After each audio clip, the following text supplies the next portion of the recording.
Нарядные рестораны. Все, я поняла, хорошо. Учи матчасть. Давай. Мгм. Ну все, вы сами напросились. Хотели желчных девчонок.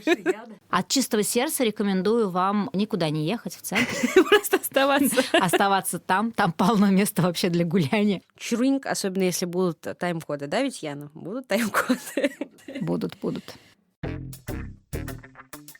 Привет, это подкаст «Кунжут и пряник». Меня зовут Яна Айдарова, я бартендер и автор подкаста «Ты ж бармен». Привет, я Игуль Сабирова, редактор рубрики «Еда» на НД. Здесь мы разговариваем о еде, напитках и о людях по обе стороны барной стойки. А еще спорим о вкусах в том числе. В этот раз мы делаем ревизию наших прошлогодних выпусков «Казань гастрономическая». В них мы советовали, где искать национальную татарскую кухню, куда пойти на завтрак, в каких кофейнях искать классный кофе, где провести вечер по совершенно разным сценариям. За год общепитовский ландшафт Казани немного изменился, Поэтому ревизия или выпуск 2020 напрашивался сам собой. Поехали? погнали.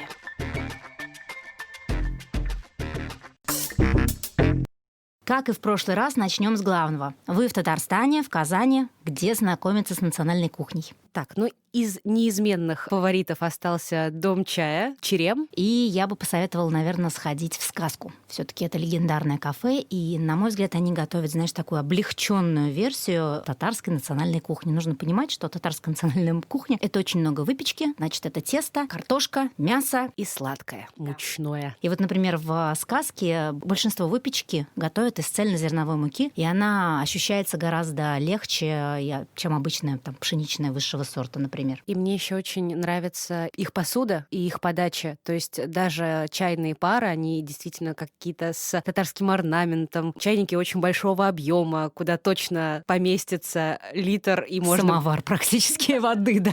Можно будет попросить еще и кипятка, я уверена, и, в общем, растянуть чаепитие на целый день. Все верно, все так в и есть. татарском формате.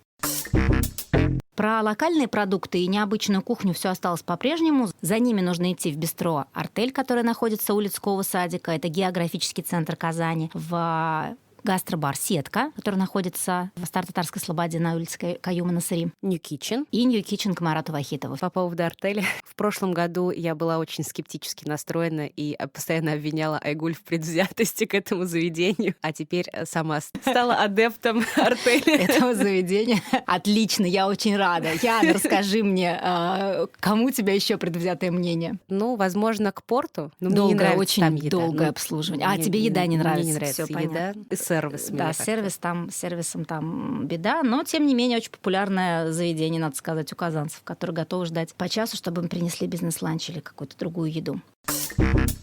Давай расскажем нашим слушателям о том, где можно завтракать, если вдруг у вас в отеле не включен завтрак, или вы, например, остановились, снимаете квартиру на Airbnb или на Booking, неважно, в общем-то, где, или остановились у друзей. Помимо знакомых соли, жаворонка, АК «Ранняя пташка», сети «Смородина» и ботаники с хорошим кофе, появились новые заведения. Ну или старые, в которых очень классные завтраки, и мы сейчас понимаем, что это действительно так. Во-первых, если вы остановились не в центре, а на правом берегу Казанки, это там, где улица Сибгата Хакима, где Чаша, Ривьера и прочее, там есть потрясающее совершенно место. Кофейня кондитерская «Лаванда». вот расскажи про нее поподробнее, если не сложно. Мне очень нравится эта сеть. Дело в том, что первая «Лаванда», она открылась в ЖК «Арт-Сити». Это советский район города Казани. Жилой комплекс, который построили, к сожалению, к огромному сожалению, на месте разрушенных казарм артиллерийского училища. И это кофейня-кондитерская, там подают завтраки целый день с 8 утра и до 9 вечера, плюс там масса кондитерских изделий, очень вкусных. Я прям рекомендую. Последний год на все семейные торжества заказываю торты только там. А вот буквально во время пандемии они заканчивали ремонт в новом заведении на Сибгата Хакима, 41, если я не ошибаюсь, или 43. А у них очень классные завтраки. Мне очень нравятся, например, брускетты с вялеными томатами или с тыквой запеченной. Очень многие любят и хвалят их картофельную вафлю с яйцом пашотто, с семгой и с авокадо. Но так как я люблю скрэмбл, то я обычно беру круассан как раз со скрэмблом, там тоже с рыбкой, с какой-то зеленушкой, и все это очень вкусно. И кофе у ребят достойный. Также хотела бы добавить из новопоявившихся завтрачных мест Палом Кантина. Там сейчас огромный выбор бранчей. То есть, если это считать завтраком после 12. Считать завтрак после 12 или нет? Ну а что, там сейчас обновилось меню, знаешь, как вкусно? Я вот сегодня там поела. Я тебе верю, ну просто поднимите руки, кто завтракает, начиная с 12. Лес рук, лес. как говорят учителя. Ну, конечно, мы нисколько не против того, чтобы включить Палому Кантину в наш список, мы только за. И могу подтвердить, буквально на днях завтракала в ботанике. Отличный завтрак. Прям очень шустро они работают. Это прям иногда очень важно. А если мы говорим про новые места, то я еще упомяну Яратам кафе. Это кафе плюс дизайн-студия, плюс шоу-рум мебельного бренда Петра Сафиуллина Яратам. Находится на первом этаже жилого дома «Одет» напротив Черного озера. Там вы находитесь в очень красивой, классной обстановке, которая создается с помощью мебели как раз Петра Сафиуллина, с очень классным светом. Ну и там просто приятно находиться, трогать эти их фактуры и, в общем, примерять, возможно, себе какой-нибудь стул или, возможно, кому-то или еще что-то. И из старых мест хочу сказать, что хорошие завтраки в Брэдли очень многим нравятся. В Марусовке просто, я бы сказала, что это breakfast with a view, потому что Марусовка находится в Летском садике. Там очень приятно действительно смотреть в их огромные окна на этот сад, на старые деревья, особенно сейчас в это время года. Очень классные завтраки в артеле, которые находятся на другой стороне. И очень дешевая кава на завтрак по воскресеньям, самое то. По-моему, да, 50% скидка, да, на каву у них. И очень бюджетно, просто, но тем не менее вкусно в крем-кафе на Галяскар Камал 4. Кофе. С кофе все осталось по-прежнему. Мы вам рекомендуем, мы вам в прошлый раз уже рассказывали о кофейнях так называемой третьей волны, том, где кофе действительно становился главным напитком, там, где бариста выбирают специальные, покупают микролоты специального кофе, созданного по всем в общем, этическим ребят, правилам. Настоящие гики своей темы. В Казани уже давно есть федеральные сети Скуратов и Серф кофе. Серф аж целых 3 сейчас, да, Скуратова чуть ли не 5, по-моему, Скуратовых. И местные есть нефть, есть Кунак кофе, и есть наша любимая ранняя пташка с Гудини. Так что ходите к ним за отличным кофе. Что у нас по барам, Ян? Расчехляйте. К сожалению, у нас есть закрывшиеся заведения. Да? Кто не пережил режим самоизоляции? Ланинья, 19-20 закрылись. 19-20 закрылись еще до того, как началась вся эта свистопляска с пандемией, к сожалению. У них скоро, да, начнется новая история. Да, новая история. Так что ждем с нетерпением, когда они откроют свои двери для гостей. Памятуя о том, сколько они открывали море. Ребята учат на своих ошибках, так что все у них получится отлично. Хорошо. Давай просто перечислим, вспомним быстро, да, кого мы советовали в прошлый раз. Освежим в памяти маршрут, который предлагал Яна в прошлый раз. Если вы хотите пойти по самой питейной улице города Казани, улица Профсоюзная, и выпить несколько коктейльчиков, возможно, даже десяток. В зависимости от того, насколько вас хватит. Стартуем из Соли с шотиком фирменным с бугульмой. Далее мы проходим через Коммуналка-бар, через Рела Палома Кантина, заворачиваем к Ремелю, проходим через море-бар. Далее берем такси, проезжая красивый вид на Кремль, мы направляемся в Культ. Далее в Сетку, делаем небольшой перекус там, наслаждаемся атмосферой. Ну и что, и в 5 утра мы встречаем Вилларда, я так понимаю. Все так. Откуда ты знаешь? Теперь вы знаете мой маршрут. Теперь вы знаете мой маршрут. Да. Мне очень нравится тенденция в Казани к появлению винных баров. В этом году к истине Порто Ронко и Порт-бару добавились, во-первых, Вайнми на Чернышевского с прекрасным обслуживанием и комьюнити-бар «Соседи». Он открылся на месте бывшего заведения с какой-то сомнительной, мне кажется, репутацией Гранум. И прям встал на свое место. Там очень здорово работает сомелье, очень здорово работают в том числе бармены за барной стойкой, смешивают коктейли. Нарядные рестораны. Все, я поняла, хорошо. Учим отчасти. Давай. Угу. А что мы записали под тегом «нарядные рестораны»? Что входит в понятие «нарядный ресторан»? Я очень люблю этот хэштег «нарядные рестораны». Это рестораны, в которые ты отправишься, скорее всего, по какому-то классному поводу. Я не знаю, возможно, вы приехали в Казань, и вам нужно встретиться с, предположим, родителями вашей девушки. Или вы отмечаете чей-нибудь день рождения. Вам нужно особое место с классной атмосферой и специальным обслуживанием.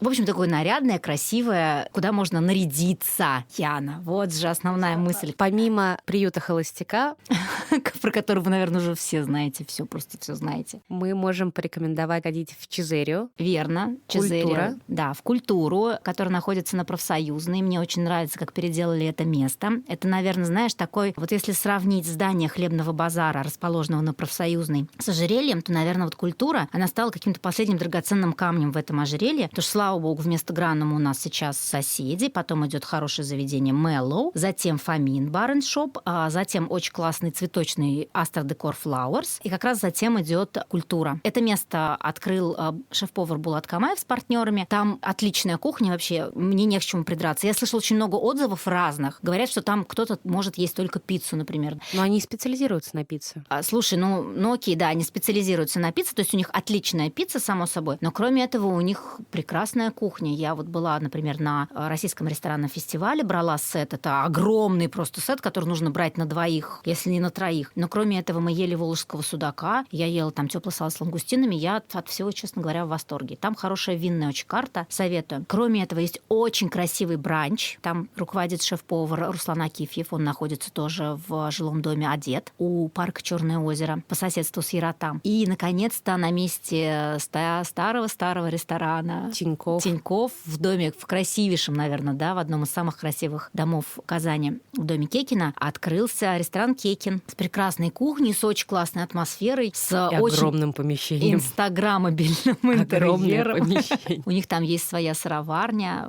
очень здорово. А если вдруг вы остановились где-нибудь в Новосавиновском районе, от чистого сердца рекомендую вам никуда не ехать в центр. Просто оставаться. Оставаться там. Там полно места вообще для гуляния. И там есть хорошие места. Но этому будет посвящен наш отдельный выпуск. Мы будем говорить про рестораны, кафе и кофейни, расположенные не в центре. Так вот, там есть... Замкадыши. Да, так называемые замкадыши. Заказанье. Там есть прекрасный ресторан «Кузен» с отличной кухней. Красивая не их главная характеристика. Во-первых, они отличные, как бы сбалансированные по всему. И с хорошей картой вин и коктейлей. Так что я прям от всего сердца рекомендую.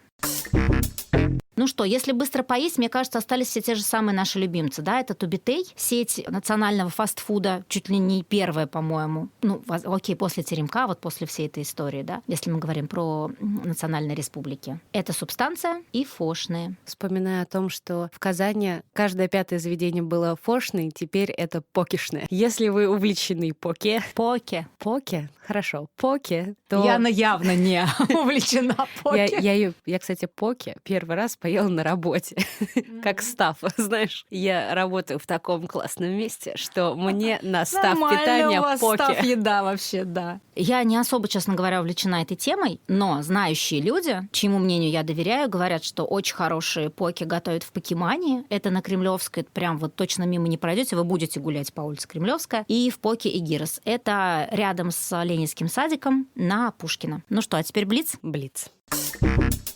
Если быстро поесть, то Покемания. Гирос. Если хочется пива, то Дринкрафт. Five Green Bottles в ЖК Арт-Сити.